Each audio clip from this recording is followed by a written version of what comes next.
Main यहाँ breeding पे काम हो रहा है, नस्ल सुधार पे। और हमारा दूध है वो जयपुर में 500 परिवारों के फैमिली फार्मर है, उनके दूध जाता है। ये जीके में क्वेश्चन है कि पहली बार गोपाल रत्न अवार्ड राजस्थान को किसने दिलाया? तो सुरेंद्र रवाना की टिक करोगे तो नंबर मिलेंगे। हमने अभी 4 महीने से मिल्क पार्लर लगा दिया है, डी लेवल कंपनी का, अच्छा है। तो उसमें आप देखिए कि उसके हाथ गंदे हैं तो कोई दिक्कत नहीं है, थन में वो लगाई मशीन और हवा भी टच नहीं होगी, सीधा मशीन से बीएमसी में जाएगा। अभी पाश्चराइज नहीं कर रहे, थोड़े दिनों बाद पाश्चराइज भी, अगर दूध बढ़ेगा तो करेंगे। अभी सिर्फ घी बना रहे हैं और छाछ, मक्खन और दूध दे रहे हैं। वो पूरा कांच की बोतल में पैक करके सील करके जा रहा है। नमस्कार साथियों, आज आपको हम बताएंगे गिर गाय के बारे में कि गिर गाय का पालन करके डेयरी व्यवसाय करके किस प्रकार इनकम की जा सकती है, किस प्रकार इसके बाई प्रोडक्ट को बेचकर अपन अपना आमदनी कर सकते हैं। साथ ही इसके लिए हम आपको किसान भाई के माध्यम से पूरा बताएंगे डिटेल से कि किस प्रकार अपन इसका पालन करें। तो इसके लिए हम बिचूण के पास में बेराना गाँव है, जयपुर जिले के अंदर स्थित है। वहाँ पर सुरेंद्र जी अवाना है, जो कि किसी पहचान के मोहताज नहीं है।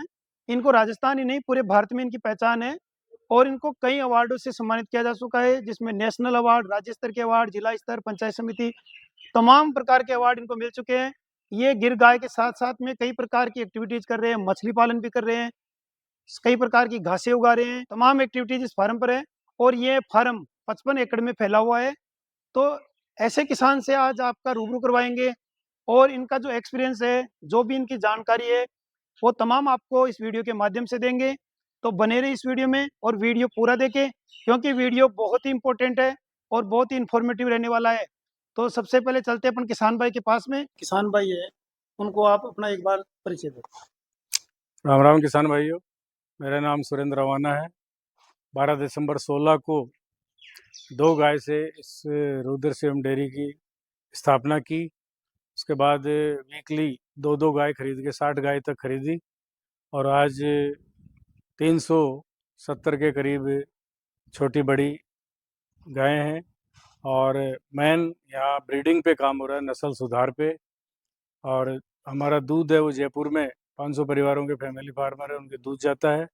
दूध, घी, छाछ ये जयपुर में जाता है। उसके साथ साथ हमारे जो भी और फ्रूट वेजिटेबल है वो भी चली जाती है। तो इस तरह से नस्ल सुधार पे काम किया और 60 से इतनी हो गई। और एक मैं किसान भाइयों को ये कहना चाहूँ कि हम यहाँ सेक्स सॉर्टेड सीमन यूज़ कर रहे हैं। 18 में माननीय प्रधानमंत्री जी ने परमिशन दी थी, 19 में 2-3 कंपनियों ने बनाना शुरू किया था, उसके बाद यहाँ लगाना शुरू किया। शुरू में कुछ चैलेंज आए थे, लेकिन वैज्ञानिकों की बात मानते हुए हमने किया। और आप देखेंगे कि पहली बार में ही जो रेंडी गाय हमने आस पास लोकल खरीदी थी, पहली बार में ही उसके अच्छी बछिया हुई और करीब करीब 90-100% वो गिर पैदा हुई और वो बछियाँ अब गाय बन रही हैं। और उनके भी हम वही सीमन यूज़ कर रहे हैं, बुल चेंज कर लिया है।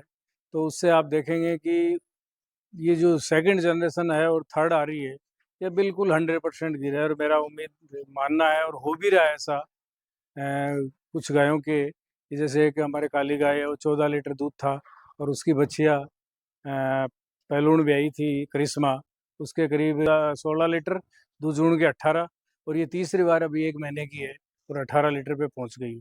तो मैं बड़े कॉन्फिडेंस से कह रहा हूँ, ये काम करने के बाद कह रहा हूँ कि किसान भाइयों, सॉर्टेड सीमन यूज़ करने से न केवल दूध का उत्पादन बढ़ेगा, बल्कि हमारी नस्ल भी सुधरेगी, दूध का उत्पादन बढ़ेगा और सिर्फ बच्चियाँ ही पैदा होगी।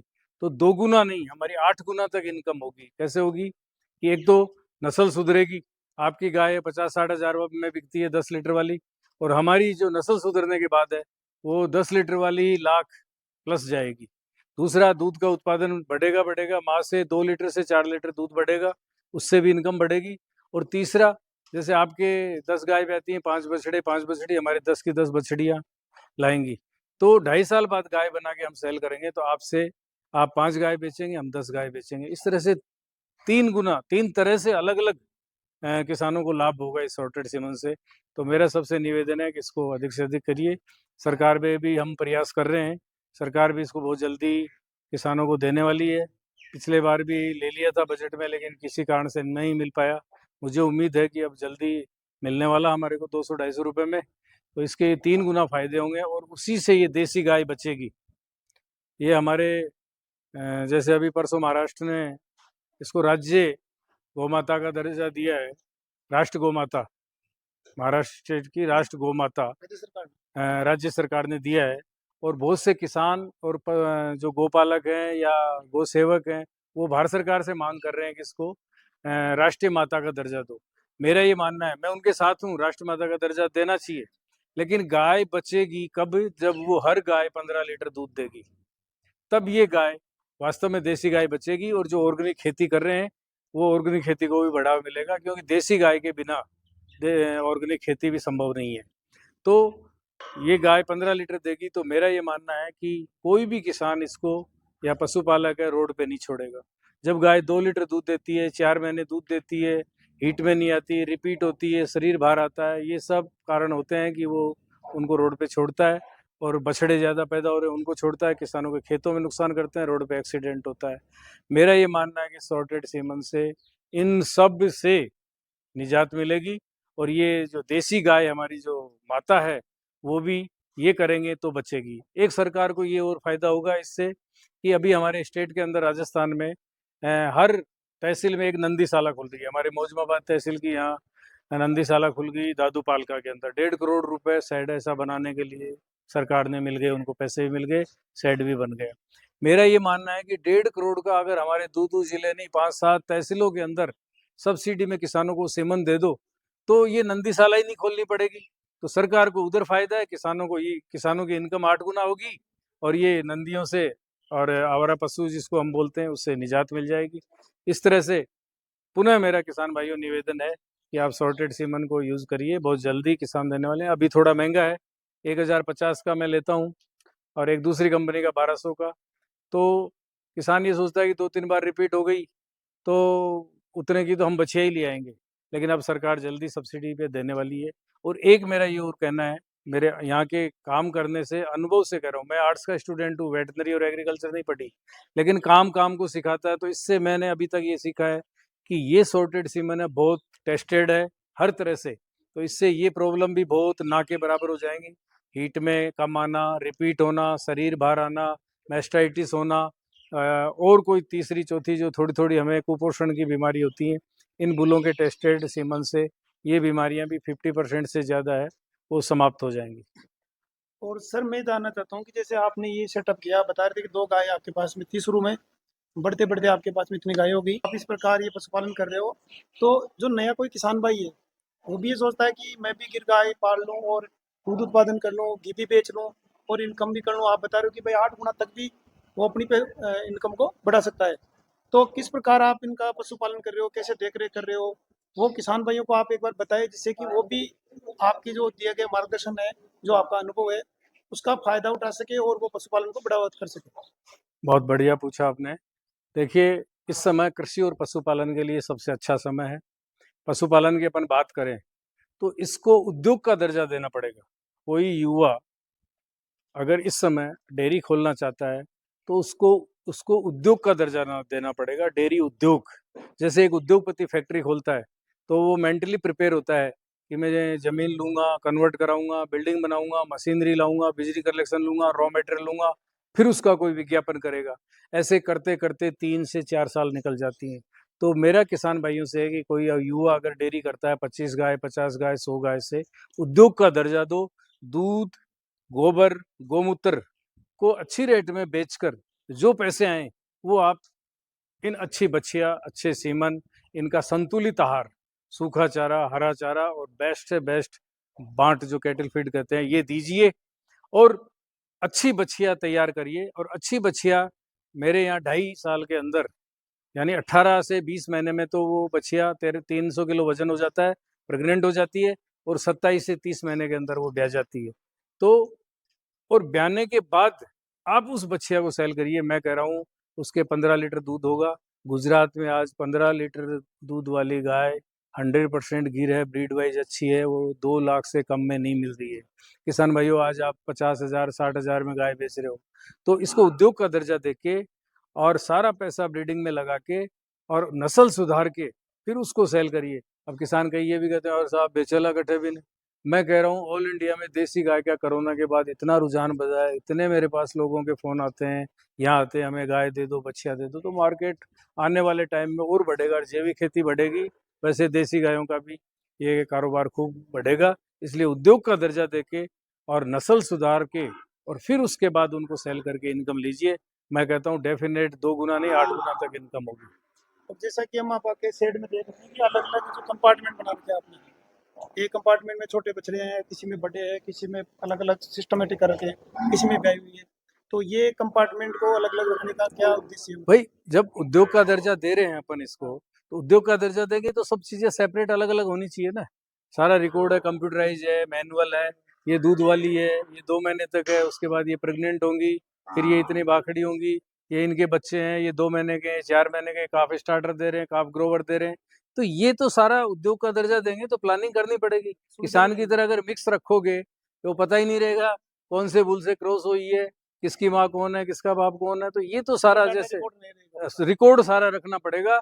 जैसे हम शादी करते हैं तो गोत्र मिलाते हैं, गोत्र टालते हैं, और उसके बाद हम करते हैं क्योंकि इनब्रीडिंग नहीं हो जाए। तो ऐसा इनमें भी, गोमाता में भी यही है कि पूरा हिसाब किताब रखना पड़ेगा। ऐसा नहीं इस बुल की बछिया ये है उससे क्रॉस हो गई तो आपकी देखिए जैसे ये दोनों पिंजरों में आपको दिख रही है। अब ये कल, हाँ ये 15 दिन की है, 3 ये हैं, 4-5 उधर हैं, ये सब 15 दिन के बच्चे हैं।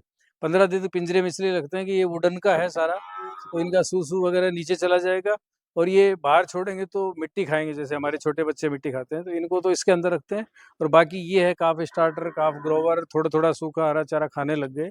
तो अब इनकी देखिए साइनिंग भी है और हेल्थ भी ठीक है, इसे 1-2 को छोड़ दीजिए, बाकी सब बढ़िया है। तो इस तरह से किसान को काम करना पड़ेगा। जब बछिया कोई पेट में पल रही है तब से, और वो जन्म लेने के बाद और फिर वापस एआई हो जाए फिर गाय बन जाए, तब तक उसको रखना पड़ेगा। अब ये हमारी यहाँ की बछिया और गाय महंगी क्यों है? पेट में पल रही है, जब तक वो बछिया जन्म लेने के बाद गाय बनेगी, यानी 3 साल में हम 40 से 50 हजार रुपए तो उस पर खर्च करते हैं, सीमन से लेके उसकी गाइड से लेके और नस्ल सुधारने तक। अब उसको अगर किसान 50 हजार में बेचेगा तो क्या मिलेगा उसको? और नस्ल के ही नंबर 1 नस्ल, नंबर 2 दूध के पैसे हैं। पशुओं के जो स्वास्थ्य के लिए क्या इनको मतलब राशन वगैरह देते हो हेल्थ के लिए इनके? ये देखिए वेटनरी साइंस जो कहती है वो पूरी बात मैं मानता हूँ। इनका संतुलित आहार में सूखा चारा जवार का 12 महीने करीब करीब, अभी थोड़ी शॉर्टेज है तो थोड़ा सा थोड़ी मिक्स कर देते हैं, बाकी 12 महीने जवार की कुट्टी और गो अमृत बाट हम खुद बना रहे हैं और उसमें 20 चीज़ें सारी मिक्स कर रहे हैं। किसी भी तरह की, कोई गुड़ भी है उसमें, गंवार कोरमा भी, चने की चूरी भी है, मक्का भी है, खल बिनोले काकड़े भी है, सारी चीज़ें उसके अंदर मिक्स है, तो वो संतुलित आहार होगा। संतुलित थाली होनी चाहिए, वैसे इनका संतुलित आहार होना चाहिए। और संतुलित आहार होगा तो मैं समझता हूँ कि काफ़ी डिजीज है वो स्वतः ही होगी। एक इम्पोर्टेंट 2 चीज़ें किसानों के लिए हैं। एक तो मिनरल मिक्सर आप ज़रूर 50 ग्राम करीब करीब 12 महीने दीजिए उनको, और एक टाइम टू टाइम डीवर्मिंग करिए, कम से कम भी 4-5 महीने से कीड़े मारने की दवाई दीजिए। और ये दोनों काम करेंगे तो टाइम पे हिट में आएगी। और एक मेरा हरा चारा जो हम यहाँ खुद ही 24 तरह का उगाते हैं, IGFR ने 2 बार सम्मानित भी किया इस फार्म को। तो हरे चारे के अंदर आप नीम, अरडू, सेंजना, सहतूत, पिलकन, सूबबूल आदि दीजिए। किसान क्या है, चरी का बाजरा, चरी की जवार, रंजका, यही देते रहते हैं। 2-3 कटिंग के बाद फिर ट्रैक्टर चलाते हैं, फिर करते हैं। ये जो मैं नाम बता रहा हूँ, नीम, अरडू, सेंजना, सहतूत, ये बहुवर्षीय चारा है, एक बार लगा दो, नीम की उम्र 100 साल तक है। और नीम आप खिलाओगे तो उसके काफ़ी फायदे होंगे, उसके औषधीय गुण बढ़ेंगे दूध के। डिवर्विंग अगर आपने लेट की किसान ने, तो नीम खाने से स्वतः ही डिवर्विंग भी हो जाएगी, उसकी स्किन साफ रहेगी, खून साफ रहेगा, जूं चीचड़ नहीं लगेंगी। इस तरह से नीम के वो तो फायदे हैं। उसके अलावा हम दूध पियेंगे तो उसमें नीम के असर आएगा, तो औषधीय गुण होंगे। सेंजना इस पृथ्वी पर सबसे ज़्यादा औषधीय गुण है, कैल्शियम ज़्यादा होता है। किसान भाइयों से मैं कहता हूँ कि आप सेंजना उगाइए, मेड के ऊपर खेत की लगा दीजिए, और डेली एक गाय को 1 किलो से 2 किलो तक कुट्टी काट के सेंजना खिलाइए, तो कैल्शियम की डेफिशिएंसी भी नहीं आएगी और आपके संतुलित 12 महीने आपको आहार भी मिलेगा, हरा चारा भी मिलेगा। ये मेरा कहना और जैसा कि ये देख रहे हैं ये पत्थर ये पड़ा हुआ है इसमें चारे के साथ में, तो ये कौन सा पत्थर है, क्या है इसमें? ये इसको सेंधा नमक बोलते हैं। जैसे हमारे को हमारी बॉडी में चीनी और नमक बैलेंस चाहिए, वैसे ही इनको भी बैलेंस चाहिए। तो ये आप देखेंगे वो देखो उधर चाट रही है नमक को, जिनके डेफिशिएंसी है, कमी महसूस करती है, ऑटोमेटिक। जैसे हमारी सब्जी में नमक नहीं होता तो हम अलग से लेते हैं, इनकी बॉडी में डेफिशिएंसी है चाटेगी। अगर आप ये नहीं रखोगे, ये बहुत अच्छा है, डाइजेशन के लिए भी ठीक है, और अगर ये नहीं रखेंगे फिर वो दीवार चाटेगी, पाइप चाटेगी, मिट्टी के अंदर मुंह मारेगी। इसलिए हर किसान भाइयों को ये एक एक ये सेंधा नमक है, ये उसके अंदर रखना चाहिए, ताकि जब इसको जरूरत हो वो ले ले। और जैसा कि कोई नया किसान पशुपालन का सोच रहा है, बता रहे थे कि उसको उद्योग का रूप दे। हम्म। अब मान लो जैसे वो कई बार रहता है कन्फ्यूजन कि मैं साहिवाल का रूप करूँ या थार पारकर या गिर या और भी कोई नस्ल जो अपने जैसे मान लो राजस्थान के लिए स्पेशली, तो कौन सी नस्ल आपके हिसाब से सुटेबल है और बेस्ट है? देखिए, भारत के अंदर 50 देसी गायों की नस्ल है, हर प्रदेश के अंदर अलग है। आप नॉर्थ ईस्ट में जाओगे, बंगाल में जाओगे अलग मिलेगी, हिमाचल में, उत्तराखंड में अलग मिलेगी, हरियाणा की अलग है, और इधर साउथ में जाओगे तो अलग है। लेकिन जो वेटनरी के वैज्ञानिक हैं, उन्होंने मिल्क के हिसाब से गाय अगर पालनी है तो उसमें 4 या 5 ब्रीड हैं, उनको चुना है उन्होंने। और हम राजस्थान के लोग किसान हैं, सौभाग्यशाली हैं कि ये 5 में से 4 ब्रीड हमारे यहाँ ही हैं।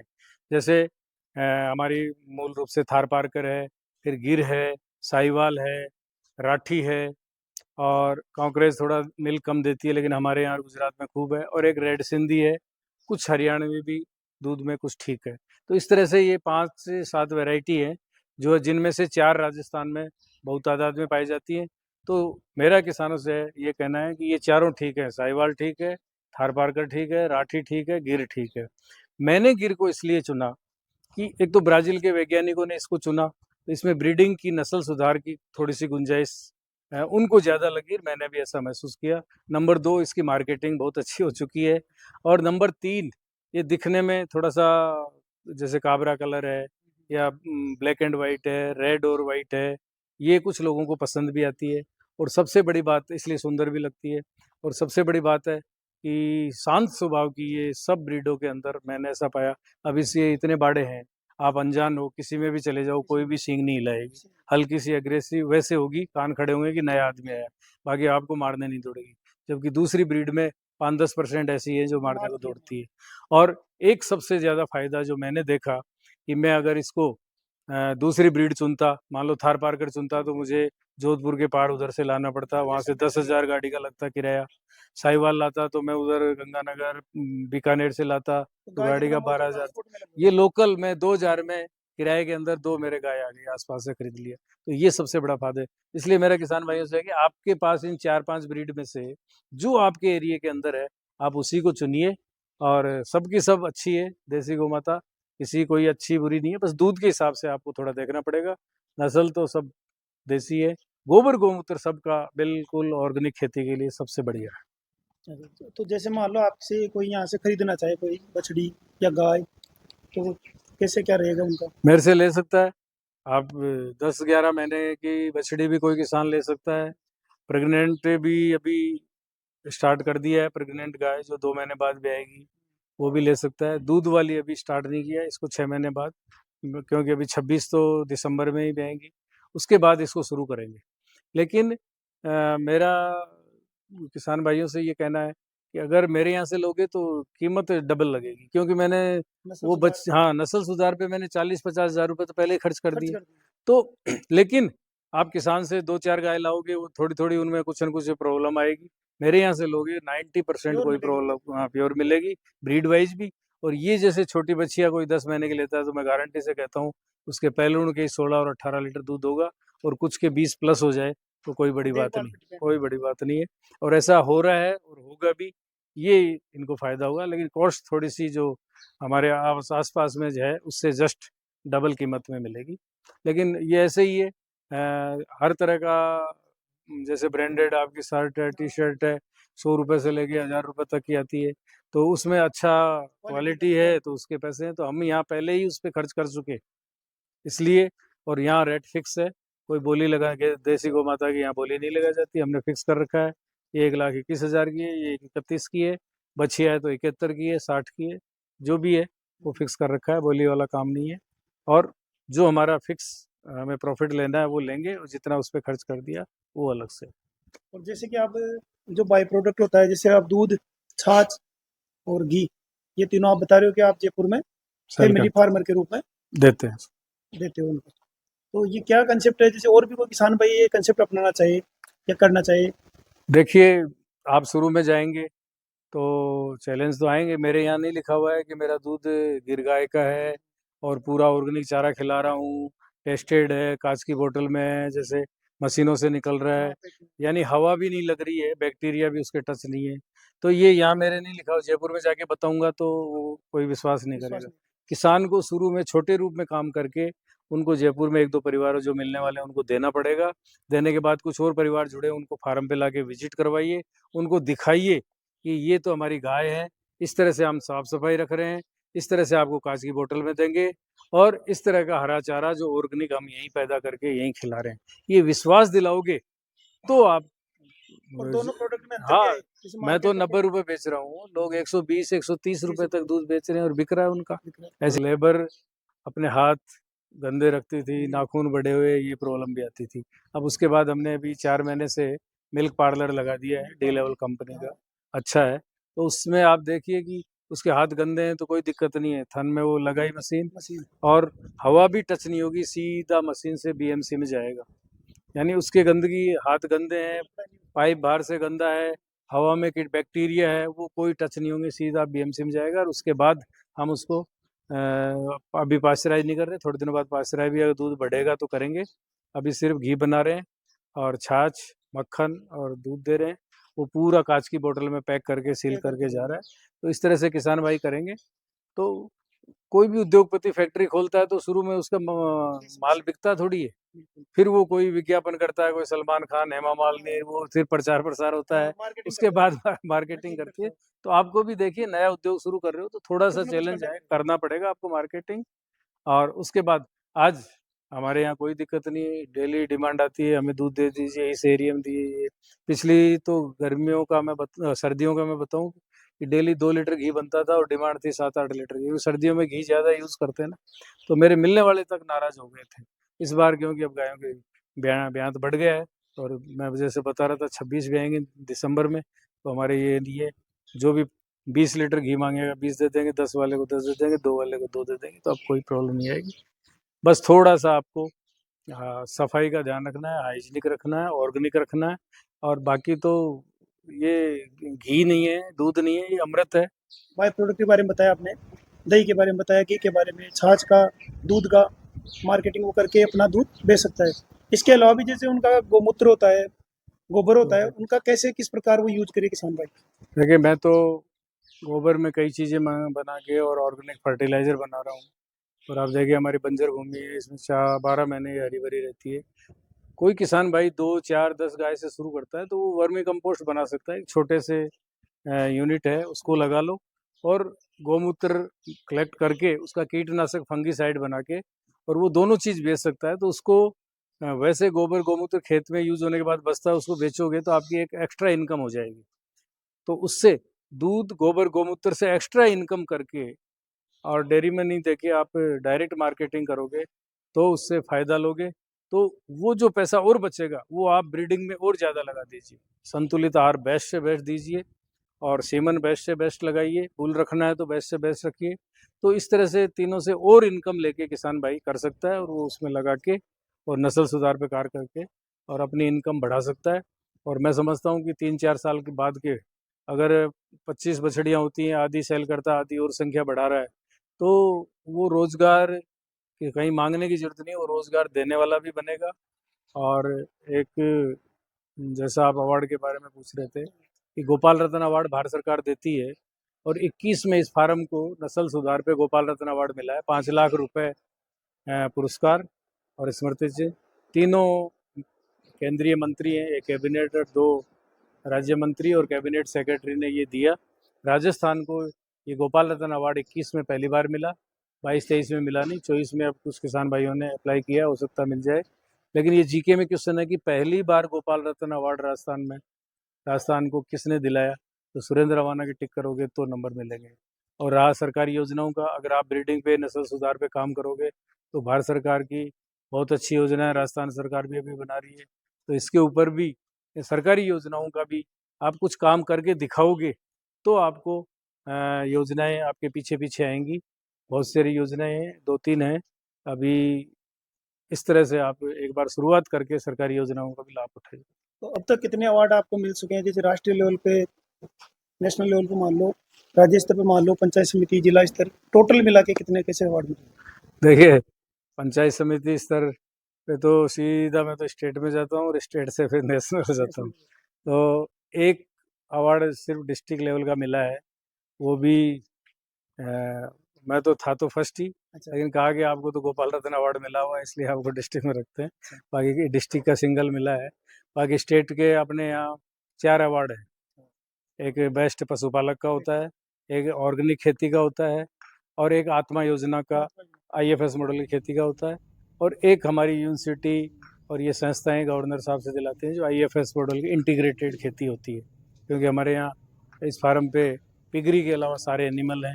17 ऊँट भी हैं देखिए इस ज़माने में, और उनकी कुल्फ़ी बना के भी हम जयपुर शहर में दूध भी दे रहे हैं। घोड़े भी तो अभी देखे थे हाँ, हमने। घोड़ी भी। ये सारे पशुधन है, भेड़ हैं, बकरी है, सब पे अवार्ड मिले हुए हैं।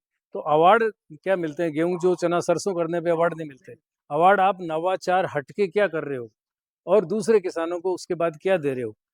आईसीआर के अवार्ड हैं, वो सारे मिल चुके हैं। आईआरआई के फेलो फार्म इनोवेटिव फार्मर, वो जो किसान वैज्ञानिक है, वो भारत सरकार के मिल चुके हैं। गोपाल रत्न अवार्ड का मैंने बताया। इसके अलावा आईसीआर भारत सरकार के जो दूसरे इंस्टीट्यूट हैं, जैसे आईजीएफआरआई चारा अनुसंधान केंद्र है, उसने 2 बार सम्मानित किया है। उसके अलावा जो नस्ल सुधार अनुसंधान का जो करनाल में है, उसने 2 बार सम्मानित किया है। CSWRI जो भेड़ ऊन बकरी फार्म मालपुरा में, मेरी भेड़ 4 बच्चे लाई थी अविशान, उसके ऊपर उन्होंने मेरे को 2 बार सम्मानित किया है। एक बार ऊँट राष्ट्रीय ऊँट दिवस पे जो एनआरसीसी बीकानेर है, वहाँ मैंने एमओयू भी साइन किए हैं, एनआरसीसी भी एमओयू साइन किए हैं, वहाँ कुल्फी बनाना भी सीखा, उन्होंने भी मेरे को सम्मानित किया है। तो इस तरह के ये जो और इंस्टीट्यूट हैं, 10 इन इंस्टीट्यूटों ने, 10 नेशनल बड़े ने और 4 स्टेट के, तो इस तरह के और छोटी संस्थाओं के तो काफ़ी मिल चुके।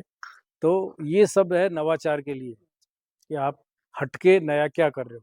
जैसे पूरा 55 एकड़ में ऑर्गेनिक फार्म है, उसके अलावा 45 वैरायटी के फ्रूट्स के पौधे हैं, 24 तरह का बहुवर्षीय चारा है, 7 लेयर चारा है, इसके लिए अलग अवार्ड मिला हुआ है। उसके अलावा 4.5 करोड़ लीटर वर्षा जल पौंड में बचाया है। उसके अंदर मछली पालन भी है, बतख पालन भी है, इसके लिए अलग है।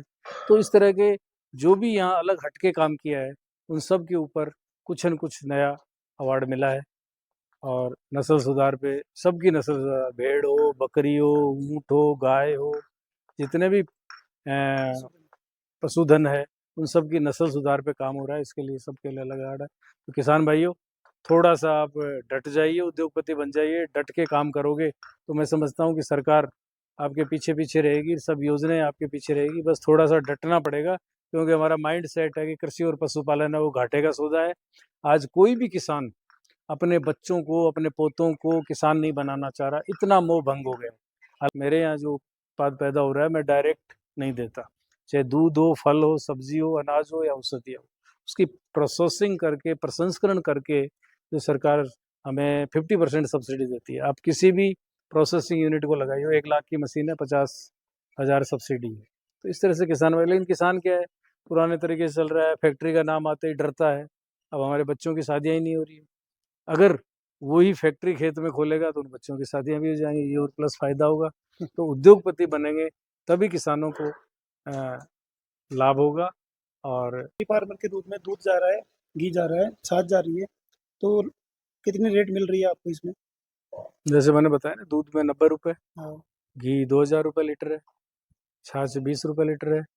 अब पैकिंग करेंगे तो उसका और भी रेट बढ़ा देंगे। तो रोज का कितना दूध उत्पादन हो रहा है अपने यहाँ पे अभी? अभी थोड़ा कम है, 450 लीटर है, 300 सप्लाई में जा रहा है, बाकी का घी बना रहे हैं। लेकिन जैसा मैं बता रहा हूँ, दिसंबर के बाद करीब 600-700 लीटर हो जाएगा, और उसके 6 महीने बाद 1,000 लीटर प्लस हो जाएगा।